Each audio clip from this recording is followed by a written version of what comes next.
안녕하세요. 지금부터 교육을 시작하겠습니다. 여러분은 오늘 공무집행방해 재범방지 교육을 듣고 계십니다. 이 강의는 단순히 형식적인 수강을 위한 것이 아닙니다. 이 자리에 계신 여러분들은 저마다 다양한 심정으로 이 교육에 참여하고 계실 거라고 생각합니다. 어떤 분은 법적 절차를 이행하기 위해, 또 어떤 분은 억울한 마음으로 혹은 무거운 책임감을 느끼며 이 자리에 오셨을지도 모릅니다. 우리는 스스로의 행동에 대해 진지하게 되돌아보고 과거에 저지른 잘못들을 되새기는 시간을 가지기 위해 이 강의를 듣고 있습니다. 나아가 여러분이 피해자와 사회에 끼친 고통과 아픔을 깊이 인식하고 그에 대한 반성을 통해 더 나은 방향으로 나아가겠다는 의지를 확고히 하여야 하는 책임이 있습니다. 이 과정은 결코 쉽지 않겠지만 여러분이 진심으로 각성하고 변화하려는 의지를 갖고 있다면 충분히 가능하다고 믿습니다. 이 교육의 목적은 다시는 같은 잘못을 반복하지 않기 위해 자신의 행동을 되돌아보고 진지하게 반성하며 구체적인 삶의 변화로 이어지게 하기 위한 것입니다. 이 교육은 여러분에게 책임을 회피하거나 죄책감을 가중시키기 위한 자리가 아닙니다. 오히려 과거의 잘못을 인정하고 새로운 시작을 다짐하며 더 나아가 안전한 사회를 만들어가는 데 동참하는 기회를 제공하기 위해 마련되었습니다. 공무집행방해는 단순한 감정적 대응이 아니라 공동체의 질서를 무너뜨리고 타인의 생명과 안전을 위협하며 자신과 가족의 삶에도 큰 타격을 주는 범죄입니다. 오늘 이 강의를 통해서 내 감정만 앞세웠던 순간, 법과 공권력을 경시했던 태도, 그리고 그 행동의 결과에 대해 충분히 생각하지 않았던 과거를 돌아볼 수 있는 시간을 가지고 성숙한 시민으로 거듭나기를 기대합니다. 그럼 공무집행방해죄와 그 사례를 알아봅시다. 공무집행방해는 형법 제136조에 규정된 범죄입니다. 직무를 수행 중인 공무원에 대하여 폭행 또는 협박을 가함으로써 그 집행을 방해하는 행위입니다. 여기서 말하는 공무원은 경찰관, 소방관, 구급대원, 군인 등 직무상 공적 책임을 수행하는 모든 사람을 포함합니다. 그리고 정당한 직무집행이란 법에 따라 부여된 권한에 따라 수행하는 업무를 뜻합니다.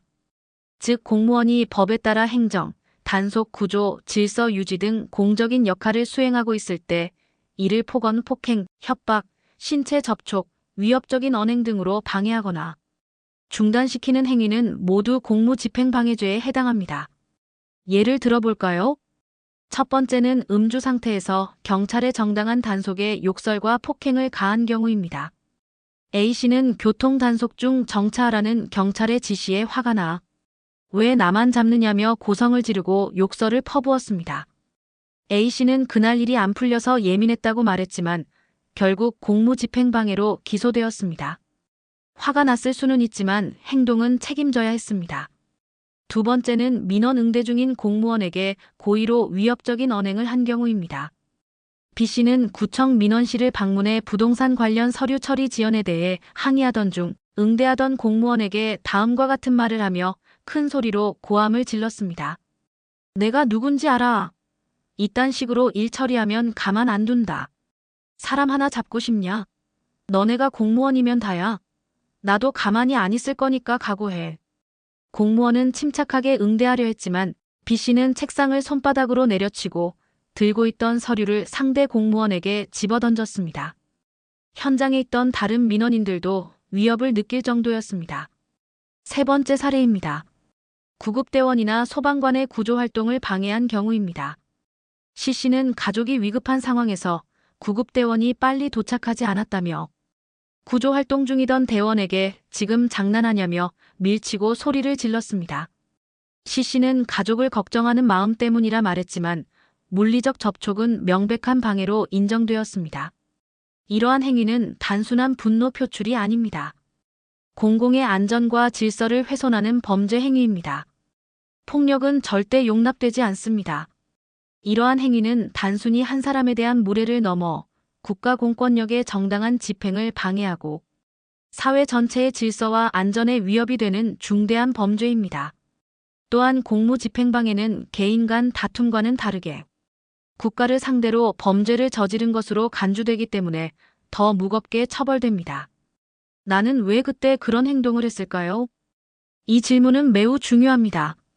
재범을 막기 위해서는 자기 행동의 원인을 깊이 이해해야 합니다. 화가 났기 때문일까요?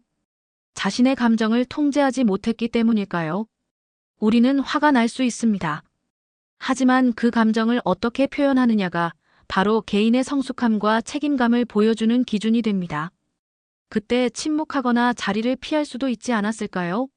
폭력적 언행 대신 다른 방식으로 항의할 수 있었을까요? 나는 단지 화가 났던 걸까요? 아니면 자신의 분노를 정당화하며 타인을 제압하려 했던 걸까요? 정당한 절차에 따라 민원을 처리하고 있던 사람에게 위협적인 언행을 한 것이 진정 문제 해결에 도움이 되었을지를 다시 한번 생각해 봅시다. 무시당했다는 기분 때문에 그랬다는 말은 공무집행방해와 같은 상황에서 자주 등장하는 감정적 동기 중 하나입니다. 이 감정은 겉보기에는 단순한 분노처럼 보이지만 실제로는 자존감의 손상, 인정욕구, 권위에 대한 민감한 반응 등이 복합적으로 작용한 결과일 수 있습니다. 무시당했다는 감정은 우리가 타인의 말과 행동을 어떻게 해석하는지에 따라 달라집니다. 똑같은 말을 들어도 어떤 사람은 저 사람이 바빴나 보다라고 넘길 수 있고 어떤 사람은 저 사람이 나를 무시했어라고 화를 낼 수 있습니다. 상대의 말투나 표정, 행동을 부정적으로 보고 우리는 쉽게 감정이 상하고 억울함이나 분노를 느끼게 됩니다. 재범을 막기 위해서는 이러한 감정이 생길 때 즉각적인 분노가 아니라 객관적인 성찰로 이어지도록 훈련할 필요가 있습니다. 그 상황에서 감정을 조절하고 차분하게 불만을 제기했다면 결과는 어땠을까요? 상대가 일부 실수했더라도 내가 먼저 분노를 표출하는 것이 정말 도움이 되었을까요? 상대방의 상황이나 의도를 고려하고 차분히 생각하면 오해를 줄이고 감정적으로 휘둘리지 않을 수 있습니다. 술에 취해 있었기 때문일까요? 술은 책임을 면제해주지 않습니다. 스스로 술을 마신 이상 그 후에 일어난 일에 대해서는 모두 본인의 책임이라는 뜻입니다. 공무집행방해는 감정적으로 격해졌을 때 자주 발생하는데 술은 이 감정의 통제력을 떨어뜨리고 무의식적인 공격성을 강화합니다. 이로 인해 자신도 모르게 위협적 언행을 하게 되고 상황이 걷잡을 수 없이 커지게 됩니다. 하지만 술을 마셨다고 해도 피해자는 존재합니다. 피해는 사라지지 않습니다. 술에 취했다는 것은 가해자의 기억을 흐릴 뿐 피해자의 고통을 지우지 못합니다. 술에 취했기 때문에로 책임은 사라지지 않습니다. 그렇기 때문에 술에 취해서 기억이 흐릿한 상황에서 내가 타인에게 피해를 입혔다는 것은 앞으로 술과 행동을 철저히 통제해야 할 경고로 받아들여야 합니다. 술을 통제할 수 없다면 또다시 이런 일이 생길 수 있습니다. 단순한 해프닝으로 넘기면 안 됩니다. 이런 상황에 왜 생겼는지 자신의 감정 반응, 상황인식, 통제력 부족 등을 객관적으로 파악해야 합니다. 충동에 따른 행동은 반드시 대가를 치르게 됩니다. 우리가 살아가는 사회는 타인의 권리를 침해하지 않고 문제를 해결하는 질서 있는 시스템을 갖추고 있습니다. 공무원도 공권력도 그 체계의 일부입니다. 피해자에게 공감해 봅시다.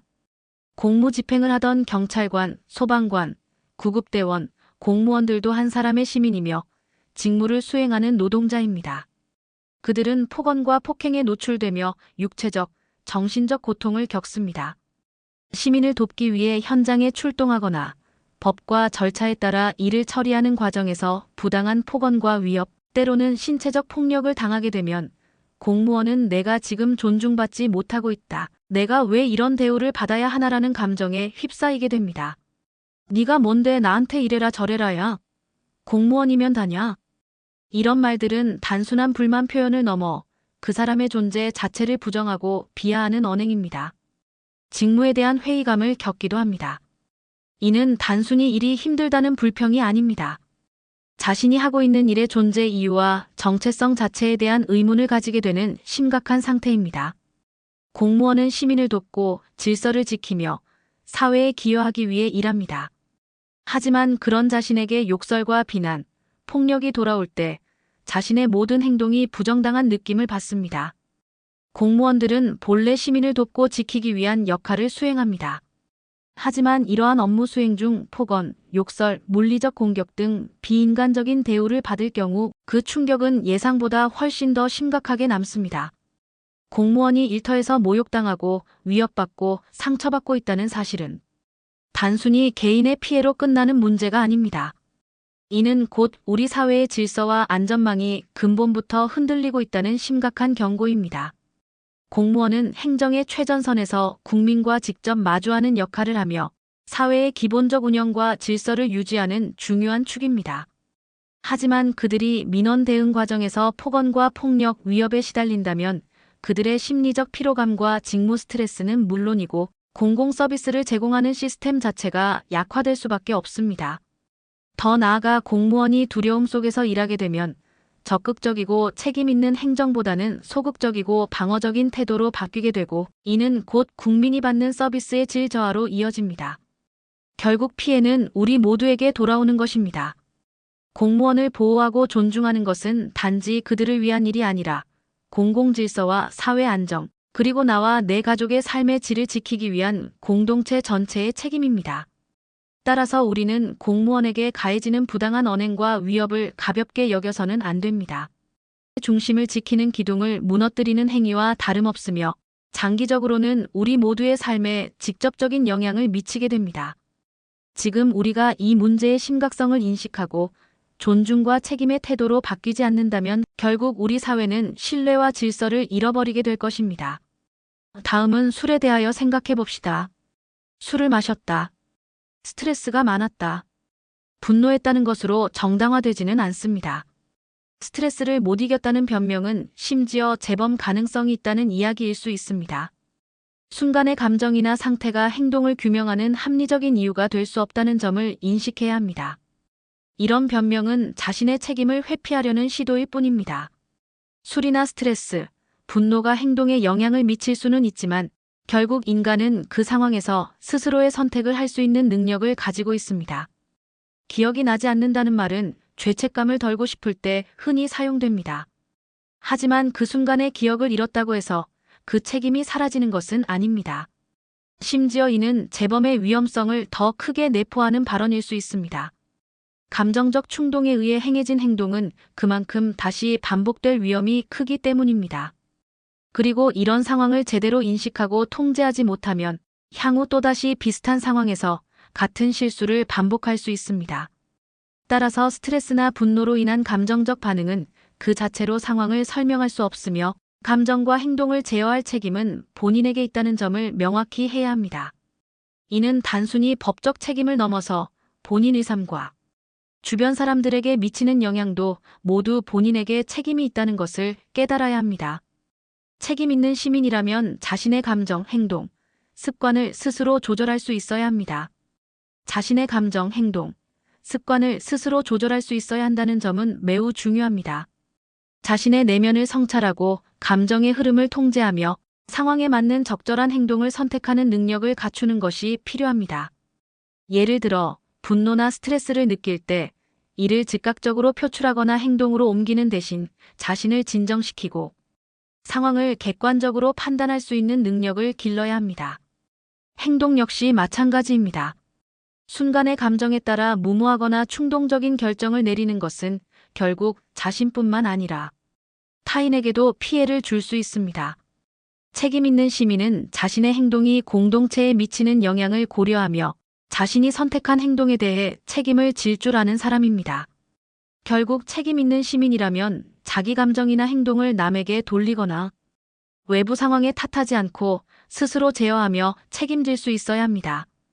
개인적인 차원을 넘어 사회 전체의 안전과 조화로운 삶을 위한 필수적인 사회인의 자세입니다. 그러기 위해서 술을 줄이거나 끊을 수 있는 결심을 해야 합니다. 음주는 일시적인 기분 전환이나 스트레스 해소의 방법으로 사용될 수 있지만 본인이 통제하지 못한다면 스스로의 삶에 악영향을 미칠 수 있습니다.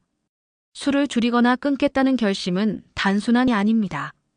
그것은 자신의 삶의 질을 향상시키고 건강을 지키며 감정과 행동을 더 잘 통제할 수 있는 방향으로 나아가기 위한 중요한 첫걸음입니다.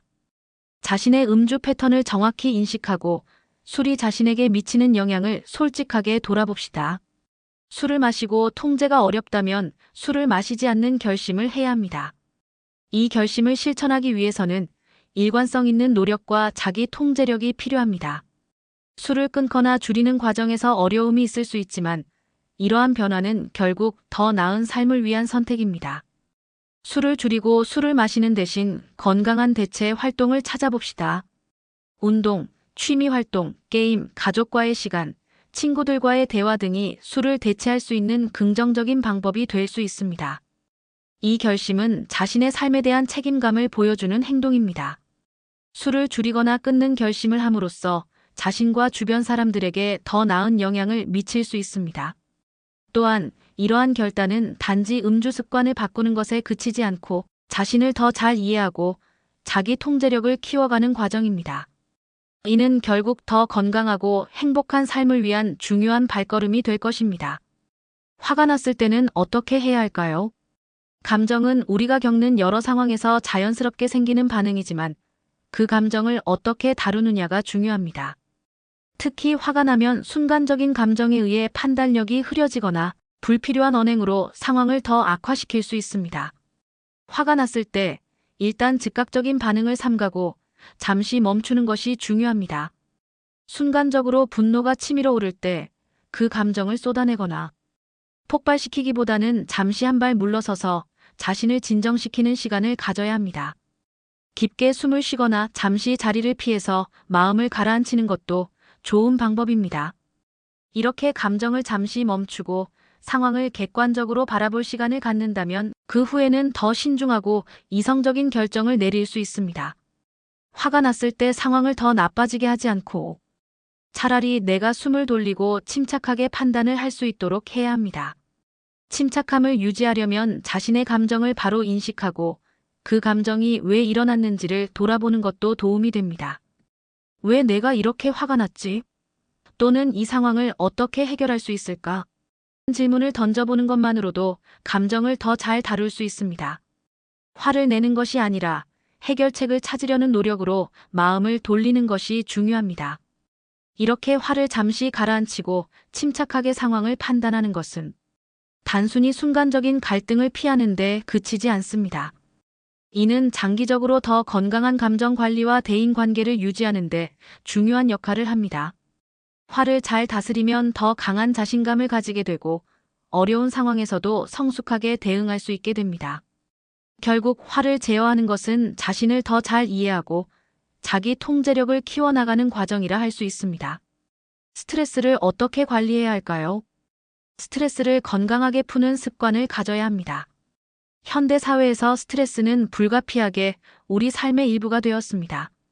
직장, 가족, 대인 관계 등 다양한 요인들이 스트레스를 유발할 수 있지만 중요한 점은 이러한 스트레스를 어떻게 처리하고 관리하느냐입니다. 스트레스를 제대로 해소하지 않으면 몸과 마음에 축적되어 건강에 심각한 영향을 미칠 수 있습니다. 그래서 스트레스를 건강하게 푸는 습관을 가지는 것이 중요합니다. 스트레스가 사라질 수는 없습니다. 어느 정도의 스트레스를 가지면서 관리하는 것이 중요합니다. 스트레스를 해소하는 가장 기본적인 방법은 자기 자신을 돌보는 것입니다. 이는 단순히 휴식을 취하거나 잠을 충분히 자는 것뿐만 아니라 몸과 마음이 균형을 이루도록 돕는 활동을 포함합니다. 운동은 스트레스를 해소하는 데 가장 효과적인 방법 중 하나입니다. 운동을 하면 엔돌핀이라는 행복 호르몬이 분비되어 기분이 좋아지고 신체적으로도 긴장이 풀리며 스트레스가 감소합니다. 또한 규칙적인 운동은 체력 향상과 더불어 스트레스에 대한 내성을 높여주어 장기적인 스트레스 관리에도 도움을 줍니다. 또한 건강한 식습관을 유지하는 것도 스트레스 관리에 중요합니다. 지나치게 자극적인 음식이나 카페인, 알코올 등은 오히려 스트레스를 악화시킬 수 있습니다. 대신 영양가 있는 음식을 섭취하고 충분한 수분을 섭취하는 것이 몸과 마음의 균형을 잡는 데 도움이 됩니다. 영양이 균형 잡힌 식사는 뇌의 기능을 향상시키고 스트레스에 대한 반응을 조절하는 데 중요한 역할을 합니다. 스트레스를 해소하는 또 다른 방법은 마음을 가라앉히고 편안함을 찾는 것입니다. 명상이나 요가, 깊은 호흡법 등은 마음을 진정시키고 스트레스 수준을 낮추는 데 매우 효과적입니다. 특히 매일 몇 분이라도 조용한 시간을 갖고 스스로를 돌아보는 시간을 가지면 불안과 스트레스가 줄어들고 마음의 안정이 찾아옵니다. 간단한 호흡법을 통해 마음을 집중시키고 생각을 정리하는 것만으로도 스트레스가 해소될 수 있습니다. 친구나 가족과의 대화도 중요한 스트레스 해소 방법입니다. 때로는 나만의 문제로 혼자 고민하기보다는 가까운 사람과 대화함으로써 감정을 나누고 지원을 받을 수 있습니다. 스트레스를 건강하게 해소하는 습관을 꾸준히 실천하면 일상에서 마주하는 다양한 어려움에도 더 긍정적이고 건강한 방식으로 대응할 수 있게 됩니다. 변화하려는 노력이 필요합니다. 이러한 노력이 수반되지 않으면 실수가 반복될 수 있습니다. 단순히 잘못을 하지 않겠다는 마음만으로는 문제를 근본적으로 해결할 수 없습니다. 진정한 변화는 지속적인 노력과 의식적인 행동 변화가 동반될 때만 가능합니다. 만약 노력들이 지속되지 않으면 과거의 잘못된 습관이나 충동적인 행동들이 다시 나타날 수 있습니다. 문제를 일시적으로 회피하거나 감정을 억제하는 데에 집중하다가 그 방법들이 반복될 경우 결국은 그 억눌린 감정이나 스트레스가 다시 폭발하거나 이전과 비슷한 상황에서 또다시 실수를 하게 될 가능성이 큽니다. 이처럼 일시적인 변화만으로는 근본적인 문제 해결이 이루어지지 않으며 그로 인해 잘못된 행동을 반복하는 악순환이 일어나게 됩니다. 진정한 변화를 원한다면 지속적인 자기 성찰과 노력이 필요합니다.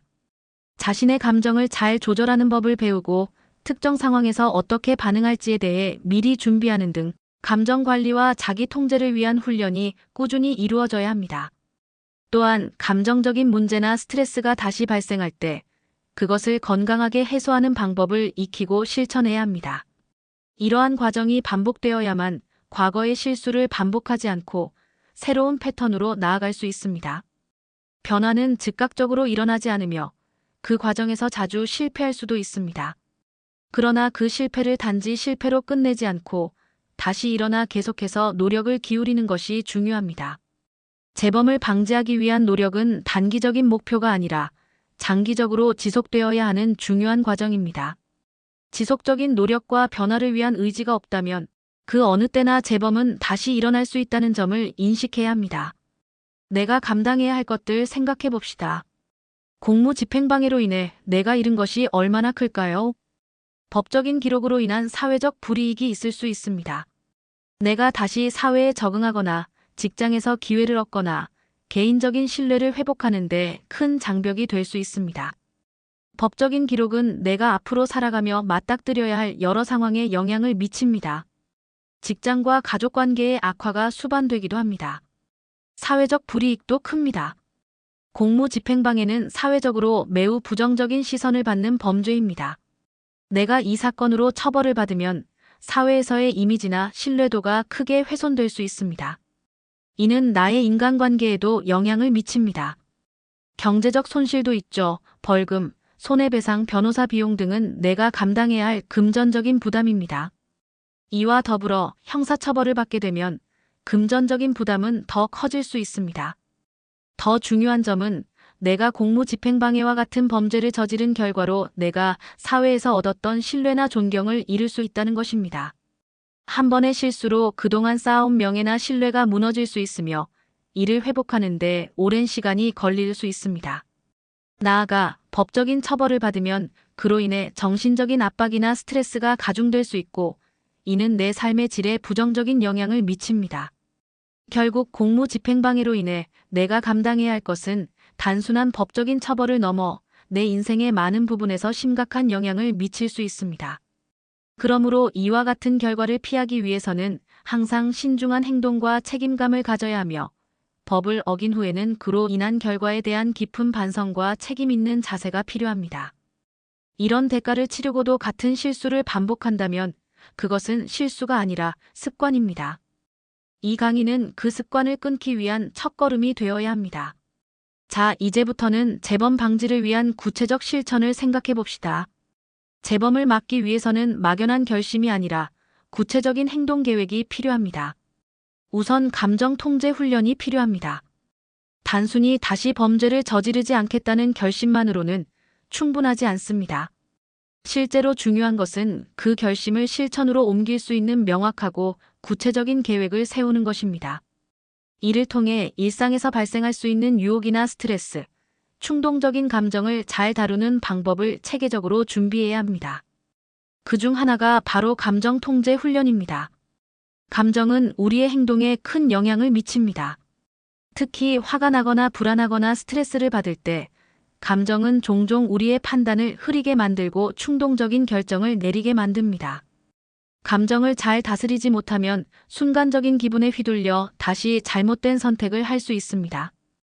따라서 감정 통제 훈련은 재범을 방지하는 데 필수적인 부분입니다. 감정이 올라올 때마다 그 감정을 인식하고 내가 왜 그런 감정을 느끼고 있는지 분석해 봅시다. 예를 들어, 화가 날 때 나는 왜 이렇게 화가 나는 걸까? 이 감정의 원인은 무엇일까? 라고 스스로에게 질문을 던져보는 것이죠. 이렇게 자신의 감정을 정확히 인식하고 이해하는 것이 첫걸음입니다. 그 다음으로는 자기 조절 기술을 연습하는 것이 중요합니다.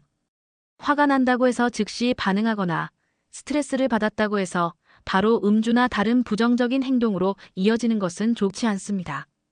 감정을 조절하는 방법으로는 깊은 호흡법, 명상, 운동 등을 활용할 수 있습니다. 이처럼 감정을 억누르는 것이 아니라 그 감정을 건강하게 처리하는 방법을 배우는 것이 중요합니다. 화가 났을 때 10초 멈추고 숨 고르기를 해봅시다. 화가 날 때는 순간적인 충동으로 인해 말이나 행동이 과격해지기 쉽습니다. 그 감정을 즉시 표현하거나 행동으로 옮기면 후회할 일이 생기거나 상황을 더 악화시킬 수 있습니다. 그래서 화가 날 때 10초 멈추고 숨을 고르는 간단한 방법이 매우 효과적입니다. 화가 나면 먼저 즉시 반응하지 말고 10초라는 짧은 시간 동안 숨을 깊게 들이마시고 내쉬면서 마음을 가라앉히는 것입니다. 이 10초가 감정을 가라앉히고 과도한 반응을 자제하게 만듭니다. 10초 동안은 감정의 폭발을 억제하고 내면의 소리에 귀 기울이며 자신의 감정을 객관적으로 바라보는 시간을 가질 수 있습니다.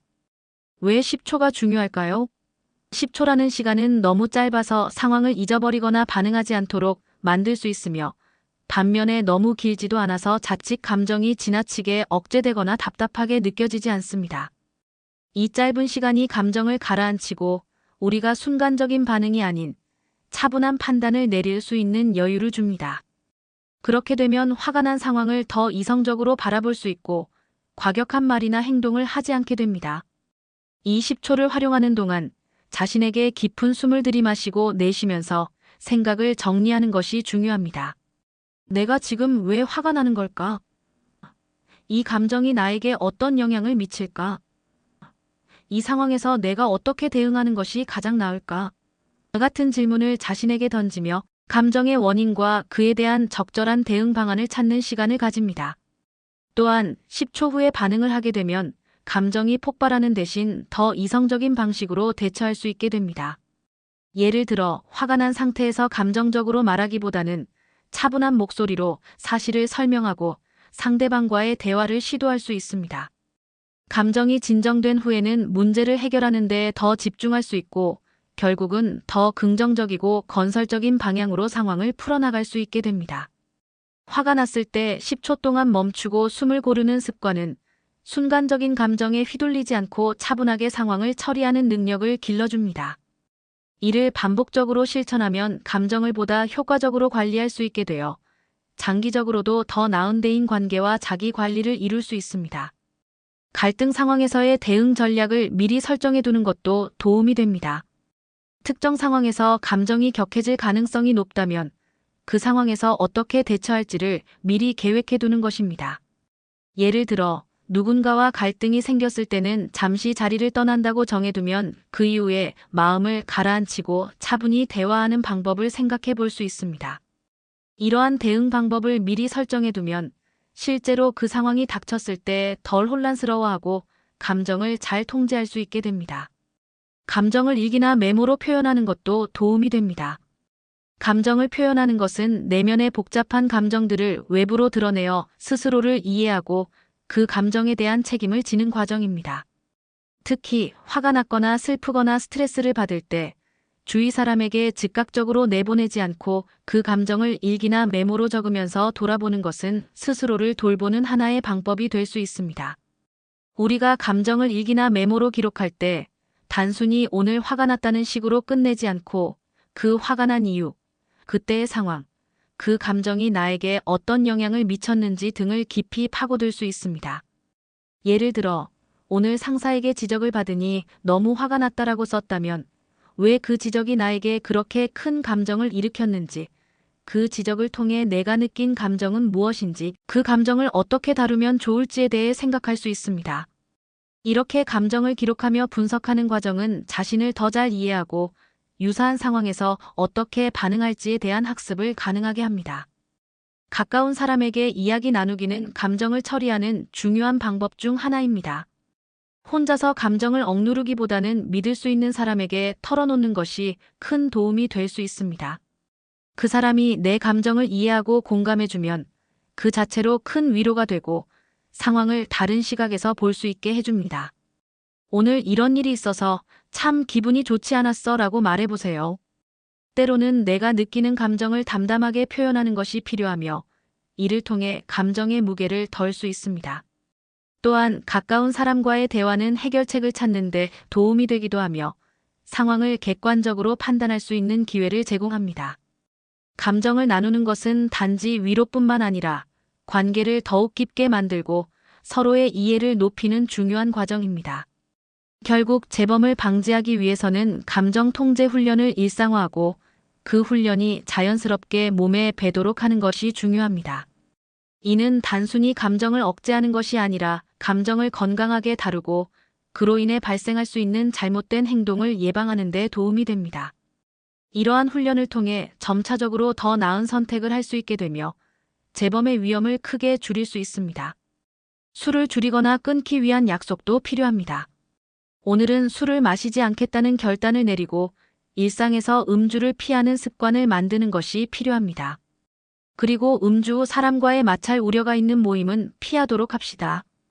알코올은 뇌 기능을 저하시키고 판단력을 흐리게 만들기 때문에 술에 취한 상태에서는 객관적인 판단을 내릴 수 없습니다. 음주 후에는 종종 감정이 격해지거나 다른 사람과의 마찰이 생길 우려가 커집니다. 따라서 음주가 불필요하게 갈등을 유발할 가능성이 있는 모임은 피하는 것이 중요합니다. 이와 같은 약속과 노력을 통해 술에 의존하지 않고 감정적으로 더 안정된 상태를 유지할 수 있습니다. 공공기관에서의 태도를 바꾸도록 합시다.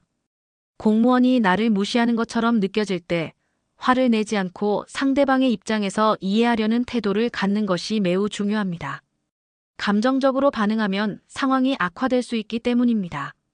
먼저 자신이 느끼는 감정을 잠시 내려놓고 왜 공무원이 그렇게 행동했는지를 생각해 보세요.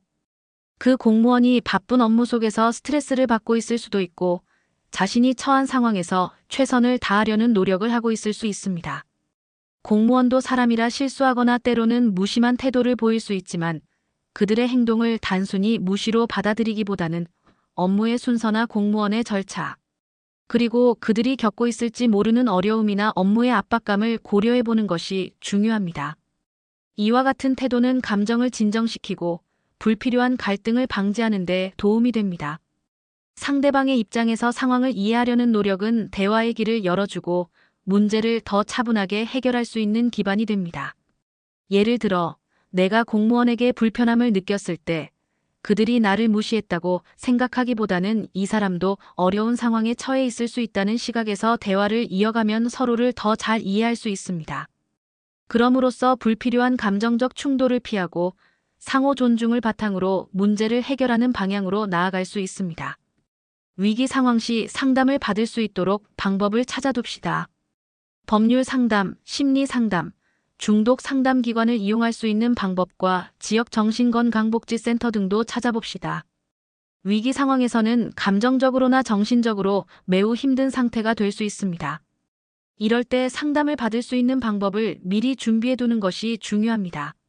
상담을 받는 것은 자신이 겪고 있는 어려움을 해결할 수 있는 첫걸음이 될 수 있으며 외부 전문가의 도움을 통해 문제를 객관적으로 바라보고 효과적인 해결책을 찾을 수 있습니다. 온라인 상담 서비스도 유용합니다. 많은 심리상담센터에서는 전화뿐만 아니라 온라인을 통해 익명으로 상담을 받을 수 있는 서비스를 제공하고 있습니다. 신뢰할 수 있는 사람에게 도움을 요청하는 것도 방법입니다. 위기 상황에서 누군가에게 이야기하는 것만으로도 큰 도움이 될 수 있습니다. 만약 가족이나 친구가 가까이 있다면 그들에게 자신의 상황을 이야기하고 적절한 상담 서비스를 찾도록 도움을 청할 수 있습니다. 때로는 다른 사람의 도움이 위기 상황을 벗어나는데 큰 역할을 할 수 있습니다. 마지막으로 미리 정신 건강을 관리하는 습관을 기르는 것이 중요합니다. 스트레스 관리에 신경 쓰고 적당한 식습관과 정기적인 운동을 하는 것이 좋습니다. 감정 조절을 위해 상담을 정기적으로 받는 것도 예방법이 될 수 있습니다. 미리 전문가와의 관계를 맺고 감정적, 정신적 건강을 유지하는 방법을 배우는 것이 위기 상황을 예방하는 데 도움이 됩니다. 자, 이제 실천 다짐이 필요합니다. 나는 다시는 같은 실수를 반복하지 않을 것입니다. 그동안 내가 저지른 실수들은 나에게 큰 교훈이 되었습니다. 그 실수들로 인해 내가 겪은 어려움과 후회는 나를 성장시켰습니다. 그러나 그만큼 나는 다시는 그런 실수를 반복하고 싶지 않습니다. 내가 저지른 잘못을 똑바로 보고 그로부터 배운 교훈을 깊이 새기며 앞으로는 같은 실수로 나 자신이나 다른 사람에게 피해를 주지 않도록 최선을 다할 것입니다. 나는 내 감정을 잘 통제하고 위기 상황에서 냉정함을 유지할 것입니다. 화가 나거나 스트레스를 받을 때 그 감정을 어떻게 다루어야 할지 충분히 숙지하고 실천할 것입니다. 감정적인 반응보다는 이성적인 판단을 내리고 상황을 더 이상 악화시키지 않도록 노력할 것입니다. 또한 다른 사람과의 갈등을 피하기 위해 더 신중하게 행동하고 서로의 입장에서 상황을 바라보는 태도를 잊지 않겠습니다. 나 자신을 돌아보고 내가 개선해야 할 점들을 꾸준히 발전시켜 나갈 것입니다. 내 행동에 책임을 지고 과거의 실수를 되풀이하지 않기 위해 더 많은 노력과 인내가 필요함을 알고 있습니다. 나는 이 다짐을 잊지 않고 실천에 옮길 것입니다. 내 삶을 바꾸고 더 나은 사람이 되기 위해 오늘부터 바로 시작하겠습니다. 다시는 같은 실수를 반복하지 않겠다는 강한 의지를 가지고 매일 조금씩 나아가겠습니다. 다음의 다짐을 스스로 크게 따라하면서 마음속에 새기시기 바랍니다. 재범 방지를 위하여 나는 실천 다짐합니다. 이제 저는 다음과 같이 다짐합니다. 공무집행방해라는 중대한 잘못을 저지른 것을 깊이 반성합니다. 나는 그때의 순간적인 감정에 휘둘려 잘못된 판단을 내렸고 그로 인해 나뿐만 아니라 다른 사람들에게도 큰 피해를 주었음을 깨달았습니다. 그때의 행동은 한순간의 감정에 의한 것이었지만 그로 인해 발생한 결과는 내가 상상한 것보다 훨씬 더 심각하고 회복하기 어려운 문제들이었습니다. 나는 이제 이러한 잘못을 반복하지 않기 위해 내 감정을 철저히 통제하고 책임 있는 행동을 할 것을 다짐합니다. 다시는 감정에 휘둘려 폭언이나 폭행을 하지 않겠습니다. 자신의 감정을 제대로 다스리지 못한 채 충동적으로 언어나 행동을 통해 상대에게 상처를 주거나 위협을 가하는 상황을 다시는 마주하지 않겠습니다. 분노, 좌절, 억울함 같은 강한 감정을 느낄 때 즉각적인 반응으로 터뜨리면 말과 행동이 공격적으로 바뀌게 되고 이는 곧 폭언이나 폭행으로 이어질 수 있습니다. 이런 감정적인 분노나 스트레스가 나를 지배하지 않도록 그 순간순간을 의식적으로 조절할 것입니다. 내가 느끼는 분노나 화가 치밀어 오를 때 그 감정을 제어할 수 있는 방법을 항상 염두에 두고 이를 효과적으로 처리할 수 있도록 노력할 것입니다. 즉, 감정을 표출하기 전에 잠시 멈추고 내가 상황을 어떻게 다룰지 신중히 생각할 것입니다. 나는 주변 사람들에게 폭력적이거나 위협적인 언행을 하지 않겠습니다. 상황을 악화시키는 폭언이나 폭행은 어떤 이유로도 정당화될 수 없음을 깊이 인식하고 내가 그 순간의 감정을 어떻게 처리할 것인지에 대한 구체적인 행동 계획을 세울 것입니다. 내가 겪는 갈등이나 불만을 건강하게 해결하는 방법을 배우고 대화를 통해 문제를 풀어나가는 방식을 선택하겠습니다. 타인의 직무와 인격을 존중하며 성숙한 시민으로 살아가겠습니다. 위기 상황에서 자신을 통제하고 필요할 경우 도움을 요청하겠습니다. 내가 저지른 잘못을 되풀이하지 않기 위해 지속적으로 자기 반성을 하고 감정 조절에 관한 훈련을 하겠습니다. 마음속 깊은 곳에서 이러한 다짐을 실천으로 옮기기 위해 노력할 것이며 앞으로의 삶에서 내 행동이 더 나은 방향으로 나아가도록 할 것입니다.